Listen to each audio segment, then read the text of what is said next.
Ya, selamat pagi, selamat malam, selamat siang, tergantung jam berapa kalian menonton video ini. Seperti biasa, kami ingin mengingatkan sebuah disclaimer bahwa apa yang ada di video ini merupakan hasil teori dan analisis kami, sehingga boleh dipercaya, boleh juga tidak, tergantung dari apa yang ingin kalian pelajari. Kami juga ingin mengingatkan bahwa apa yang ada di sini jangan sampai kalian gunakan untuk hal-hal yang melanggar hukum di negara tempat kalian menonton video ini. Karena bila itu terjadi, kalian sendiri yang akan menerima resiko atau akibatnya. Juga mau mengingatkan bahwa pandemi COVID-19 masih berlangsung di Indonesia dan jumlahnya masih meningkat setiap hari. Karena itu, jaga kesehatan sebaik-baiknya. Jangan lupa pula jaga kesehatan mental, karena dengan kesehatan mental yang baik, kesehatan fisik pun akan semakin meningkat. Juga bila kalian menyukai video-video yang ada di channel ini, bisa di like, di subscribe, dan juga di komen di mana kalian menyukai video-video yang ada ini ya. Oke, selanjutnya mari kita saksikan video kali ini. Ya, pada video kali ini kita akan membahas mengenai topeng Guy Fawkes.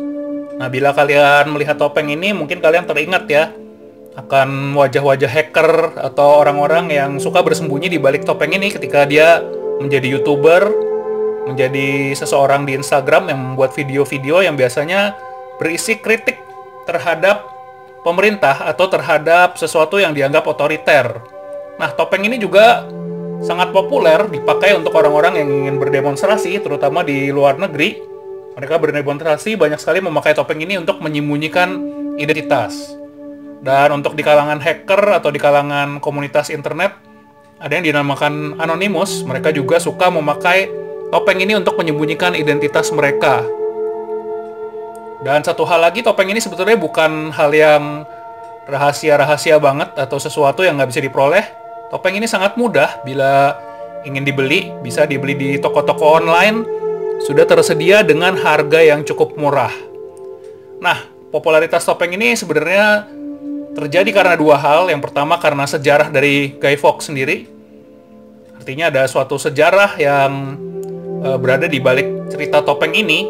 Nah, selain sejarah, kemudian ada juga novel dan film yang berjudul V for Vendetta yang turut mempopulerkan topeng ini. Nah, di sini kita akan membahas dari dua sisi tersebut dan juga kaitannya dengan New World Order atau tatanan dunia baru.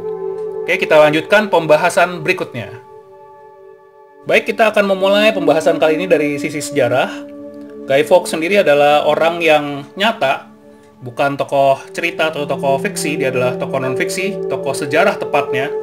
Guy Fawkes lahir pada tanggal 13 April 1570 di Inggris, tepatnya di daerah York, dan dia meninggal pada tanggal 31 Januari 1606 ketika dia berumur 35 tahun, jadi masih cukup muda ya sebenarnya. Nah, Guy Fawkes ini terlibat dalam namanya Gunpowder Plot, atau konspirasi untuk membunuh Raja James VI beserta dengan anggota parlemen Inggris. Nah, Guy Fawkes ini digambarkan sebagai seseorang yang tidak suka ribut sebenarnya.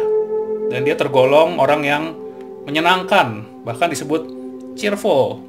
Dan dia juga mudah dekat dengan orang lain. Tapi di samping itu, Guy Fawkes ini memiliki pengalaman yang sangat unggul di bidang militer.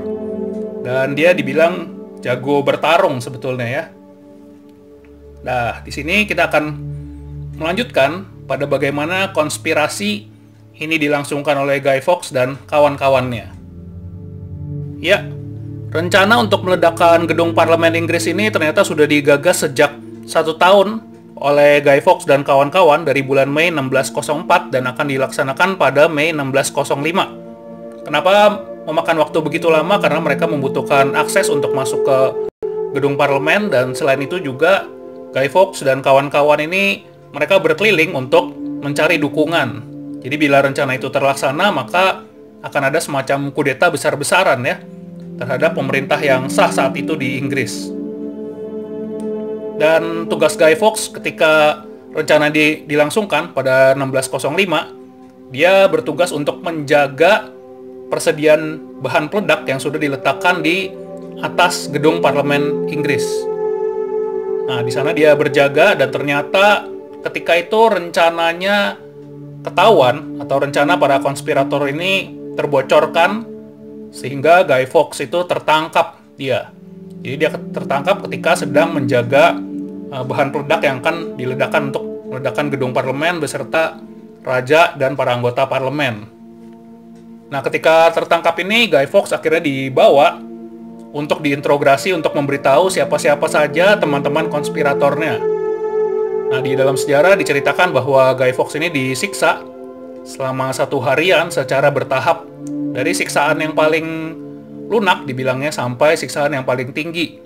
Sehingga ketika menuliskan nama aslinya itu tangannya kelihatan gemeteran, mungkin ada tulang-tulang yang hancur ya saat itu ya.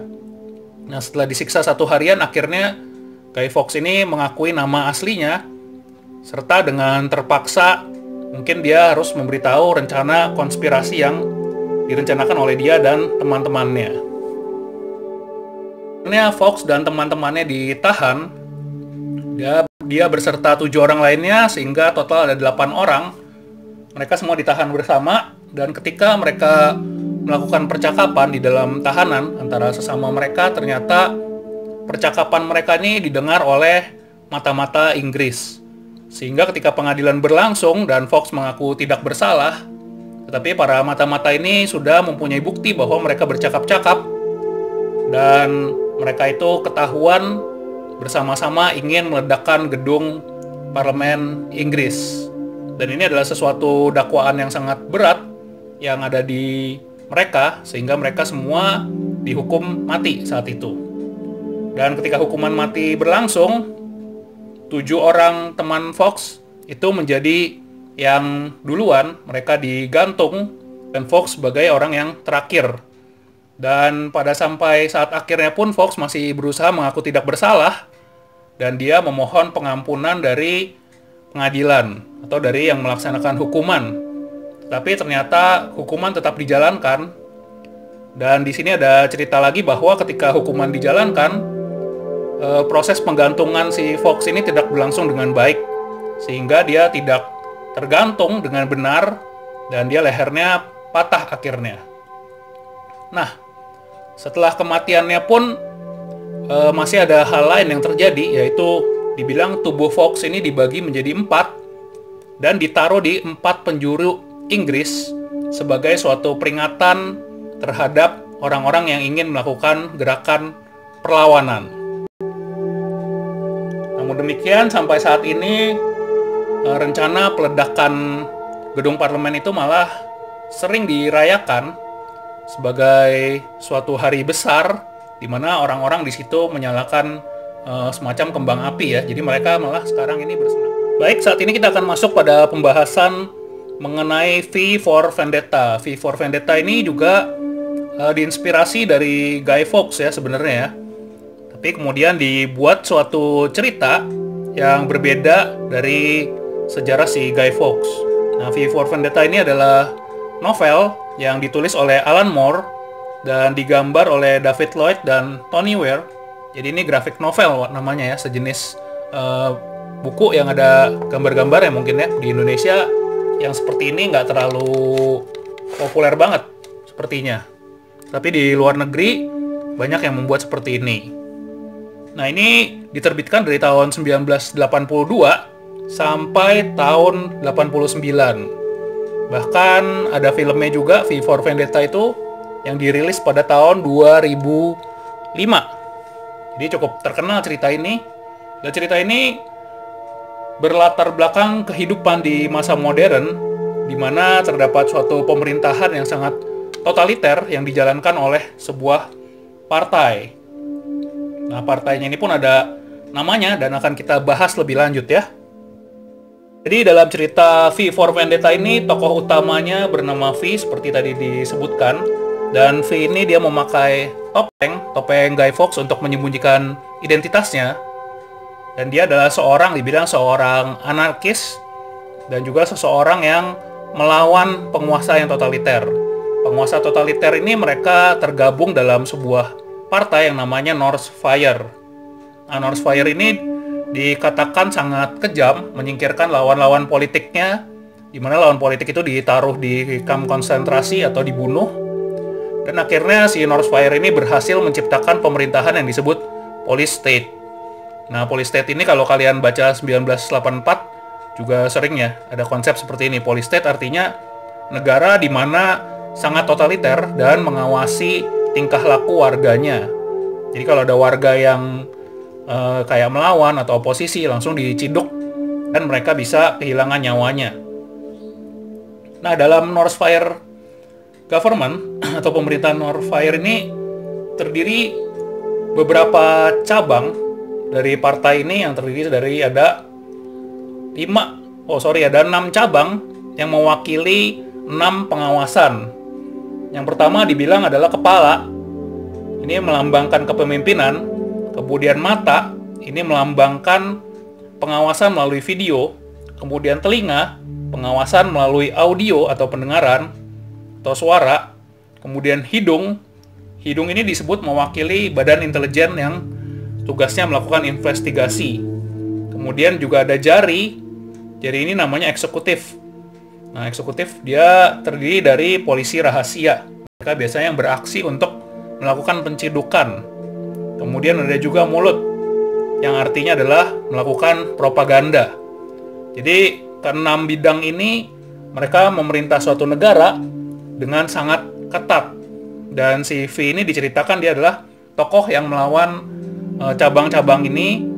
Sampai nanti kalau kalian mau tahu ceritanya ya kalian bisa baca detailnya atau nonton filmnya ya, biar saya di sini nggak terlalu spoiler.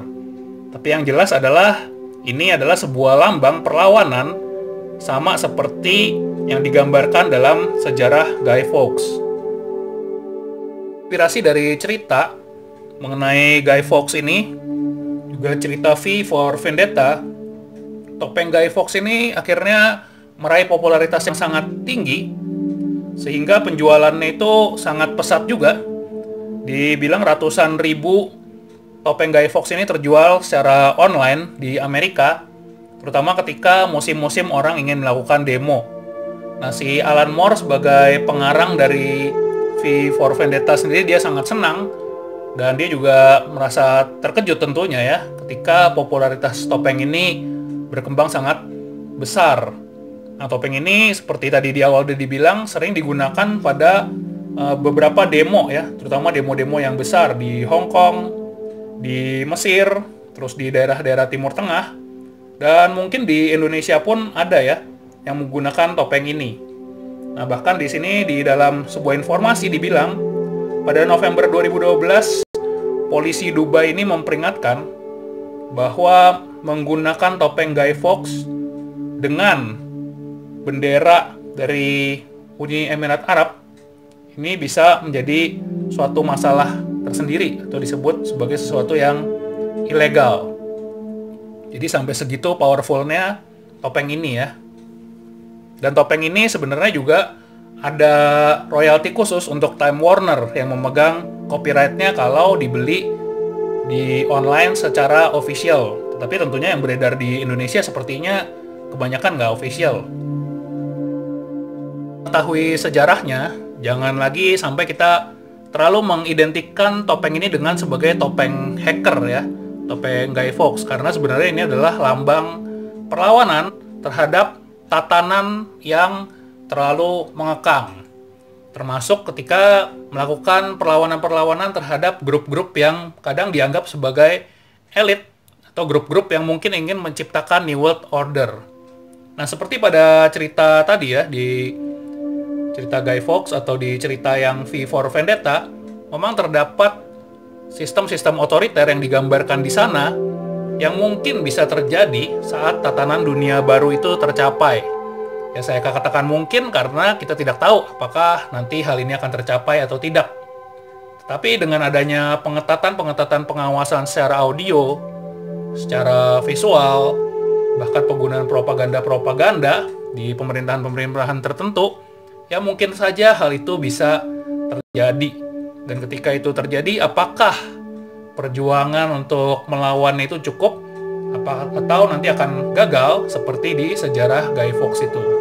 Tapi meskipun gagal, akhirnya cerita dan perjuangan Guy Fawkes bisa menginspirasi munculnya gerakan untuk melawan organisasi atau hal-hal yang dirasa otoriter atau mengekang. Baik, sampai di sini saja pembahasan kita. Jangan lupa di like, di subscribe, dan di komen juga. Oke, terima kasih. Dan bila kalian ingin mengetahui tentang Guy Fawkes lebih lanjut, kalian juga bisa mencarinya lebih detail di sumber-sumber yang ada di sejarah, di internet, dan sebagainya. Terima kasih.